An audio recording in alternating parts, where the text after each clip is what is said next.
Bienvenue dans 50 nuances d'horreur. Je suis Lily Allan, autrice, chroniqueuse littéraire et amoureuse d'horreur depuis toujours. Pas l'horreur pour choquer, pas celle qui se consomme vite et s'oublie, mais celle qui reste, celle qui travaille l'imagination longtemps après avoir refermé le livre. Dans chaque épisode, on prend le temps. On ouvre un roman, un recueil, un classique ou un sous-genre et on le regarde sous toutes ses coutures. On parle de voix, de structure, de rythme, de motifs, de ce que le texte dit et de ce qu'il choisit de taire. Installe-toi, prends ton livre préféré ou celui que tu hésites encore à ouvrir et viens, on va explorer ensemble l'endroit où la littérature et l'horreur se rencontrent. Les trigger warnings de l'œuvre abordées dans cet épisode sont le home invasion, la menace sur enfant, la violence physique, le suicide, les armes à feu, mort d'enfant, trauma crânien, homophobie, coercition rituelle, catastrophe de masse. Je resterai sobre, on parle de narration, de choix moraux impossibles, d'ambiguïté de foi et d'images médiatiques. Il y a des romans qui posent leurs questions dès la première scène et refusent de la refermer. The Cabin at the End of the World commence comme un été banal. Wen, 7 ans, enfant curieuse, collectionne les sauterelles dans un bocal devant une cabane louée par ses deux pères, Andrew et Eric. Un homme immense arrive sur le chemin, s'accroupit, parle doucement. Dit s'appeler Léonard, c'est la plus sinistre des politesses. Il faut que Wen l'aime bien pour que la menace prenne au piège tout ce qui suivra. Ce qui se joue en quelques pages, un sourire, un bocal, un prénom, dicte la suite. La violence entrera par la gentillesse. Tremblay installe son dispositif dans un espace réduit. Une seule journée, une maison, une poignée de personnages, et ouvre pourtant sur des questions qu'on ne finit pas de parcourir. Qu'est-ce qu'un choix quand il est extorqué ? Jusqu'où va notre responsabilité à l'égard d'un monde qu'on nous décrit comme mourant ? Quelle part de nos croyances vient de ce qu'on a déjà vécu ? L'agression passée d'Andrew, la foi vacillante, et non de ce qui est là. Et plus que tout, que vaut la vérité qui exige la mort d'un innocent pour se prouver ? Le roman se présente comme un thriller apocalyptique. 4 inconnus envahissent une maison, exigent un sacrifice pour éviter la fin du monde. Mais ce serait se tromper de genre que de dire que la catastrophe est le moteur.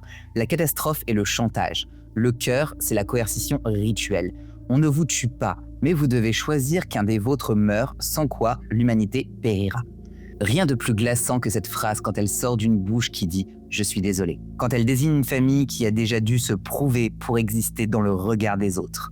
On a l'habitude des home invasions où le sens s'éclaircit vite. Les intrus veulent de l'argent, de la domination, du sang.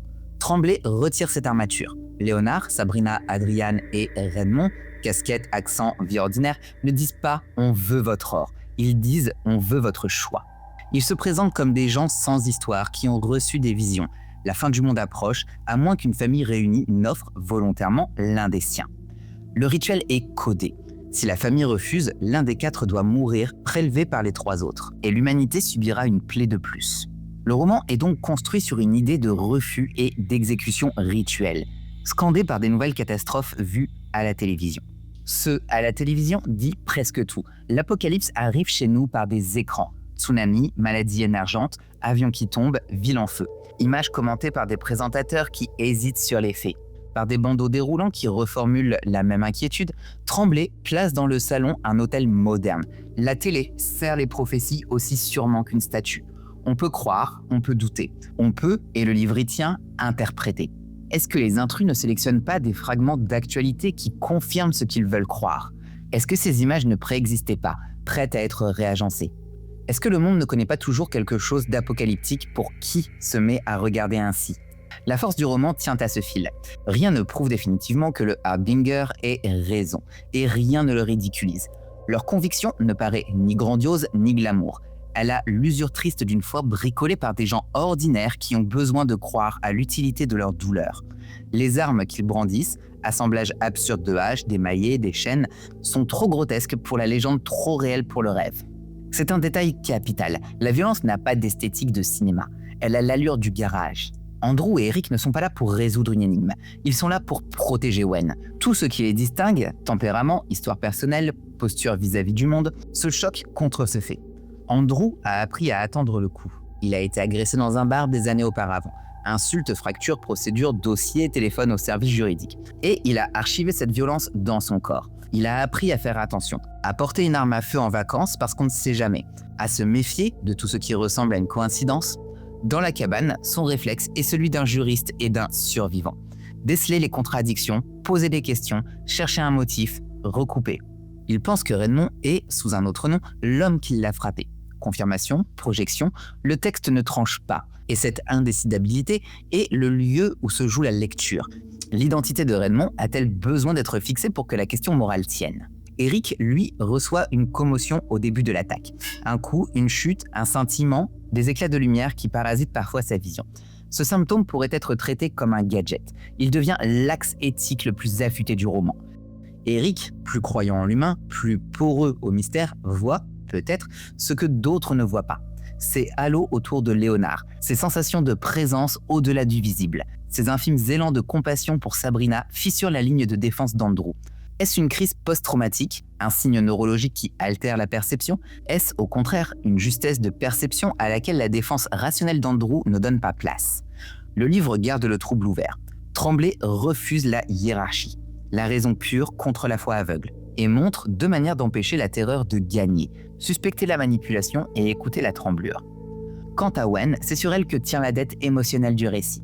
Elle est vivante d'une vie d'enfant, collectionneuse de sauterelles, fière de nommer leurs motifs et négociatrice habile avec ses pairs. Tremblay réussit une chose que peu de thrillers acceptent. Il donne à l'enfant une présence non utilitaire.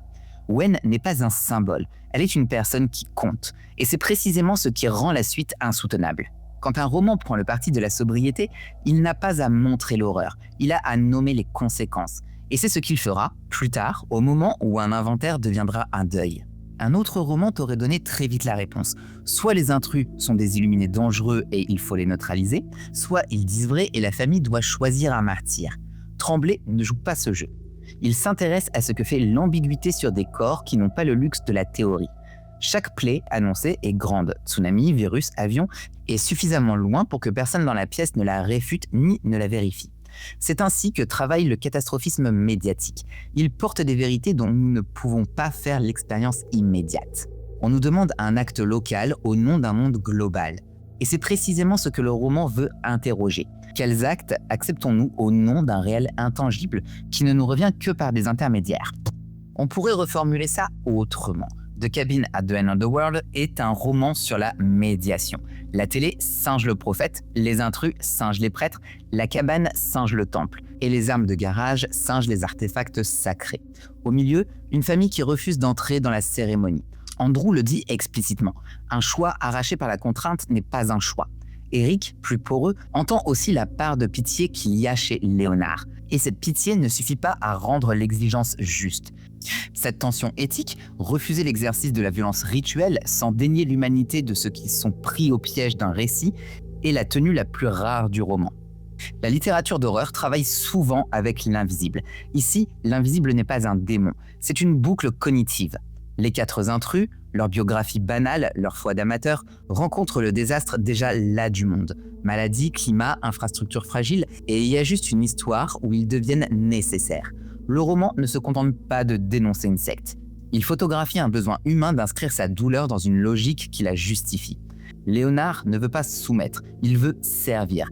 C'est le poison le plus doux des fanatismes. Le livre ne pratique ni la fioriture ni le voyeurisme. Les morts des intrus, à la suite des refus, ne sont pas des exécutions chorégraphiées. Elles ont la pauvreté des rituels inventés par des pauvres. On prépare une scène, on parle, on frappe. Il n'y a pas de phrase en italique pour magnifier l'instant. Il y a des cris, des bruits, des odeurs, une tâche qui s'étend. Le roman ne cesse d'éviter le piège qu'il tend pourtant. Il sait que l'apocalypse accroche le regard. Il choisit l'anti-spectacle. Chaque épisode de violence nous revient par des sensations minimales, par le désordre matériel que ça produit, par l'épuisement qui suit. La plus grande blessure qu'il inflige au lecteur, c'est la mort de Wen. Non comme offrande, non comme scène édifiante, mais comme accident dans une lutte. Un coup de feu, un corps qui tombe, un silence qui avale toute la cabane. Cette mort, le rituel la récuse. Elle ne compte pas parce qu'elle n'a pas été choisie. Rien n'est plus ignoble que cette phrase, et c'est le point où Tremblay pousse son livre au-delà du simple thriller à dilemme. L'absurdité cruelle du cadre rituel révèle ce qu'il y a de plus inhumain dans ces histoires de sacrifices nécessaires. Elle dévalue la vie réelle des personnes au profit d'une cohérence cosmique. Le roman, à cet endroit, ne disserte pas, il refuse. Andrew et Eric, chacun à sa manière, ne feront pas de la mort de leur fille une monnaie dans une machine céleste. Ce refus lie immédiatement l'intime et le politique. C'est parce qu'ils sont parents que Wen n'est pas un symbole, ni une épreuve, ni un choix, que leur nom a de la portée. Le livre postule, sans sermon, qu'il existe des limites que même l'Apocalypse ne doit pas franchir. La dignité des vivants, ça ne se marchande pas. L'intuition d'Andrew que Redmond serait en réalité O'Bannon, l'homme qui l'a agressé dans un bar quelques années plus tôt, hante tout le roman. Tremblay n'en fait pas un twist, il en fait un couteau qui tranche la confiance. Si Redmond, O'Bannon, alors l'irruption dans la cabane pourrait avoir une cause qui n'a rien de mystique. Un agresseur homophobe qui, un jour, revient avec des amis pour rejouer, sous prétexte apocalyptique, une violence ciblée. Si Redmond n'est pas O'Bannon, alors la fixation d'Andrew dit la trace traumatique qui file ses perceptions. Le texte maintient deux possibilités en même temps. Non pas pour jouer avec nous, mais parce que c'est ainsi que fonctionne la mémoire quand elle croise la peur. Andrew n'est pas paranoïaque, il est instruit par ce que l'Amérique lui a fait. On ne survit pas à certaines nuits sans apprendre à chercher les fils qui relient les menaces. Le roman ne juge jamais pour cela, il nous donne ses raisons correctement. Et il rend en miroir l'autre vigilance, celle d'Eric qui voit aussi ce que l'amour peut sauver dans un visage. Ce double portrait d'ailleurs est le plus grand cadeau du livre. Deux hommes qui s'aiment et qui ne s'aiment pas pareil. Construits par des expériences distinctes, l'un qui se ferme pour protéger, l'autre qui s'ouvre pour comprendre. Au milieu, la seule question qui vaille, que fait-on maintenant, ensemble, avec ce qu'on n'est pas d'accord de croire ? Chaque refus produit sur l'écran une catastrophe supplémentaire. Les présentateurs tremblent, un reportage montre de l'écume qui encercle une ville. Un bandeau affiche des chiffres, un autre corrige les chiffres. Tremblay sait très bien ce qu'il écrit. La fabrique de l'apocalypse dans des studios où l'on apprend à parler sans savoir et savoir sans assez parler. Le roman intègre cette grammaire. Nous venons de recevoir une dépêche, les autorités confirment et nous la renvoient brute pour que nous la reconnaissions. Là encore, rien n'est tranché. La succession d'événements semble établir une corrélation. Les intrus meurent, un désastre tombe. Mais la corrélation n'est pas une preuve. Andrew a raison d'objecter. Tout cela était déjà dans l'air. Les plaques tectoniques n'attendent pas nos refus, les épidémies commencent des mois avant leur annonce, les avions tombent trop, les incendies trouvent toujours un été. Et pourtant, la synchronie arrache. Comment ne pas sentir la force d'un récit qui s'articule si bien à ce que nous savons déjà craindre ? C'est là la ruse la plus réussie du livre.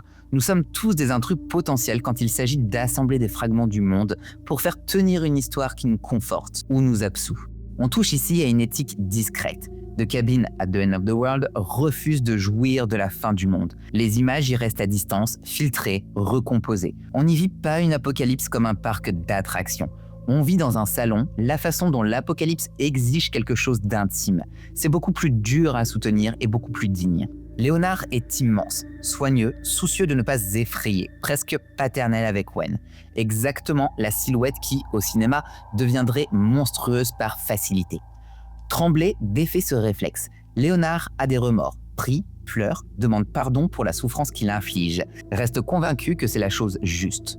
On pourrait l'écrire comme un bourreau en mission. Il est écrit comme un croyant qui, s'il renonçait, devrait avouer que toute sa peine n'a servi à rien. Tu vois le piège, plus sa douleur augmente, plus il a besoin qu'elle signifie. C'est ainsi que les pires systèmes tiennent, en forçant ceux qui broient à désirer leur cohérence. Sabrina, l'infirmière, est le pivot. Elle a l'air d'être celle qui doutera, qui trahira, qui aidera peut-être la famille à fuir. Elle oscille réellement. Elle regarde la pièce, voit Eric, mesure ce qu'ils font et pourtant revient au rituel, à la marche et au temps. Quand elle bascule, trop tard, ce n'est pas pour nous offrir la clé du roman, c'est pour nous rappeler que même les personnes qui ont appris à soigner peuvent partager la foi qui détruit, si cette foi leur donne enfin la position qu'elles n'avaient pas. Encore une fois, on ne pathologise pas Sabrina, on la lit comme un symptôme social, rien d'abstrait, mais la nécessité d'appartenir. Après Wen, on pourrait penser que le roman n'a plus qu'à détruire ou rédimer. Tremblay refuse les deux tentations. Il ne pose pas de vengeance héroïque qui laverait tout. Il ne propose pas non plus de sacrifice final qui sauverait le monde en donnant à la mort de Wen un sens. L'ultime tension se joue entre Andrew et Eric. Andrew rejette la logique du rituel jusqu'au bout. Eric, ému par ce qu'il croit être des signes, pourrait consentir à se donner. Le livre maintient l'ambivalence mais laisse une trace claire. Le monde qui exigerait cette oblation ne mérite pas d'être racheté de cette façon. et s'il mérite quand même d'être habité, ce sera malgré les prophètes. Le dernier mouvement, sortir de la cabane, du sang, des planches, du téléviseur et réapprendre la route avec ce qui reste d'une famille, ressemble à ce que Tremblay a fait de plus courageux. Il écrit un après sans morale. On n'a ni preuve certaine que l'apocalypse aura lieu, ni démonstration que tout était mensonge. On a un choix. L'intégrité de l'intime contre la tyrannie d'un récit cosmique. On a la promesse la plus modeste, donc la plus vraie, deux hommes ensemble avec une absence qui ne se comblera pas. On a, ce n'est pas rien, un refus noté au présent. Nous ne transformerons pas cet enfant en icône. Tu peux lire ce livre comme une mise à jour du Home Invasion, mais ce serait rater le déplacement. L'intrusion la plus grave n'est pas celle des corps par la porte, c'est celle d'un récit dans une maison. Le roman montre à quel point les histoires religieuses, complotistes, apocalyptiques s'écrivent sur des vies à condition d'obtenir une collaboration minimale. Ouvrir, écouter, regarder, hésiter, laisser la télé allumée. Évidemment, personne ne mérite ce qui arrive, mais le texte nous rend responsables de l'écologie narrative dans laquelle nous vivons. La croyance est un milieu, elle circule, elle attire, elle récompense ceux qui s'y soumettent d'une place qu'ils n'avaient pas ailleurs. L'autre déplacement, c'est la représentation. Une famille homoparentale au centre d'un roman d'horreur. Ça suffit à faire basculer les vieilles tropes. Ici, l'homophobie n'est pas un décor, c'est une donnée. Agression passée, soupçon d'Andrew, résonance dans la matière dont les intrus expliquent leur mission, et le texte en traite sans l'essentialiser. Tremblay n'écrit pas un manifeste, il écrit la vulnérabilité concrète d'une famille qui a dû se légitimer 1000 fois et qui se retrouve sommée de se délégitimiser en s'offrant un mort pour mission d'inconnu. Rien n'est plus politique que cette situation sans discours. Enfin, le livre est une leçon, au sens étymologique, pas au sens conseil, sur la narration d'horreur contemporaine. Pas de démonologie lourde, pas de mythes détaillés et pas de lore. À la place, des preuves fragiles, des hypothèses, un présent long comme un couteau, des voix qui tremblent et un refus de nous soulager en décidant à notre place. L'horreur ici est l'incertitude tenue jusqu'au bout sur une question qui ne devrait pas faire débat. Aucune fin du monde ne mérite qu'on y jette une enfant. Tout comme bon roman d'ambiguïté, The Cabin at the End of the World te conduit sur une arête. D'un côté, l'attrait d'une interprétation croyante, la suite des événements, la figure de Léonard, les halos qu'aperçoit Eric, la rigueur du rituel. Quelque chose tient, comme tiennent toutes les fictions qui relient assez bien des points déjà visibles. De l'autre côté, la robustesse d'une lecture sceptique. Les catastrophes existent déjà, la télévision sélectionne, la malchance s'invite, la commotion d'Eric colore la perception, l'humain a besoin de finalité pour justifier la souffrance. Tremblay ne tranche pas, parce que son sujet n'est pas Dieu. Son sujet est la structure de la croyance sous contrainte. On peut croire 1000 choses sans jamais demander à quelqu'un d'en mourir. Le roman plaide, sans plaidoirie, pour un principe simple. Si votre histoire exige le sang des autres, elle n'est pas une histoire, c'est une violence. Voilà pourquoi la fin ouverte est en réalité d'une clarté tranchante. Qu'il y ait apocalypse ou non devient secondaire face à l'interdit fondamental qu'Andrew et Eric énoncent, chacun à sa manière. Si l'on ne s'en rend pas compte immédiatement, c'est que cela paraît naturel. Tremblay écrit au plus près. La focalisation alterne, se colle sur l'épiderme des personnages, fait ressentir le poids de la corde, la brûlure des poignets, le frottement du plancher, la pulsation des tempes après le coup. La phrase ne cherche pas l'image brillante, elle cherche la sensorialité exacte qui précède la décision. Cela donne au roman une allure presque documentaire, mais saturée d'affect. La mémoire d'Andrew remonte sous forme de dossiers, de noms composés, d'adresses. La perception d'Eric se trouble d'éclats de lumière, de mots qui s'attachent à des sensations. Wen, au début, compte et classe les insectes. Tout est exact, et l'exact tient mieux que les faits. La compression temporelle, un jour, quelques heures, contribue à l'étouffement. Pas de pause longue ni de larges flashbacks. Ce qui revient par bride. Une salle d'attente d'adoption, une conversation, une soirée. Le roman refuse la psychologisation facile. Il donne la matière d'où sort la psychologie et te laisse l'exercice du jugement. Sans s'étendre, on peut rappeler que l'adaptation cinéma a choisi une route très différente. Valider la réalité de l'apocalypse et sacraliser un sacrifice. Ce choix change la portée, l'ambiguïté romanesque. Donc, l'éthique de la contrainte s'efface au profit d'une parabole où la famille devient instrument de salut. On peut aimer ce film pour ce qu'il propose. On peut, simultanément, reconnaître que le roman tenait une ligne plus radicale. Pas de monde sauvé si le prix est une obéissance à un chantage. Et surtout, pas d'héroïsme qui requalifierait a posteriori la mort d'un enfant. Ce détour permet de mesurer ce que The Cabin at the End of the World défend. La primauté de l'intime contre les grands récits totalisants.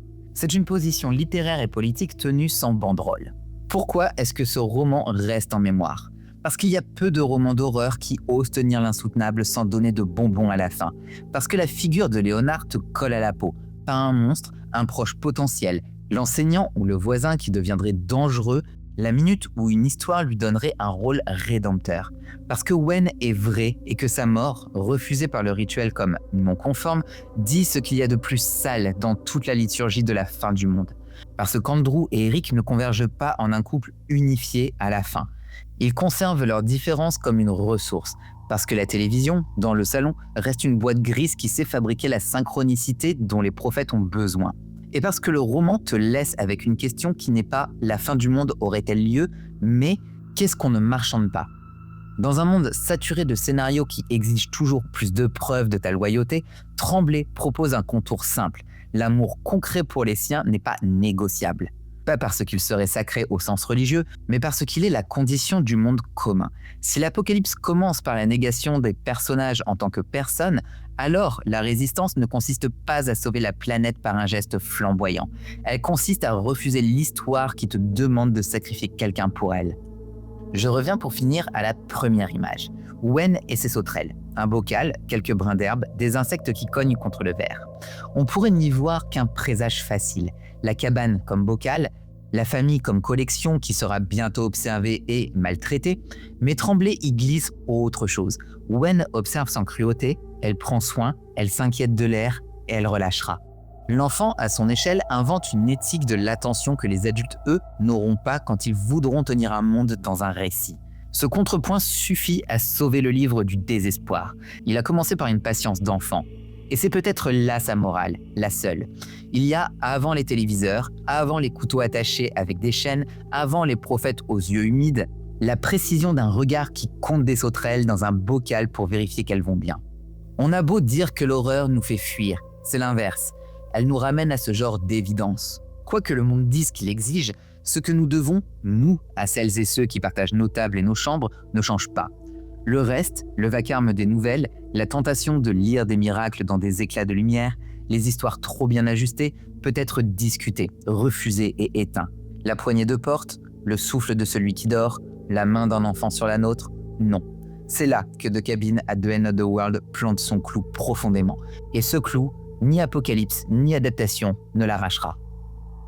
Voilà pour cet épisode consacré à The Cabin at the End of the World, un de mes romans préférés de Paul Tremblay. N'hésite pas à me dire ce que tu en as pensé dans les commentaires. N'hésite pas à venir poursuivre le débat avec moi sur Instagram à 50 nuances d'horreur. Je te dis à très vite pour une prochaine émission qui fait peur. Merci d'avoir écouté 50 nuances d'horreur. Si cet épisode t'a plu, pense à t'abonner, à laisser 5 étoiles et quelques mots. C'est le meilleur moyen pour que ce podcast trouve d'autres oreilles. Tu peux aussi me retrouver sur Instagram, 50 nuances d'horreur, pour prolonger la discussion, me partager tes lectures et me souffler la prochaine œuvre à disséquer. On se retrouve très vite pour un nouveau voyage au cœur des histoires qui marquent et qui mordent. En attendant, garde la porte ouverte, on ne sait jamais qui pourrait frapper.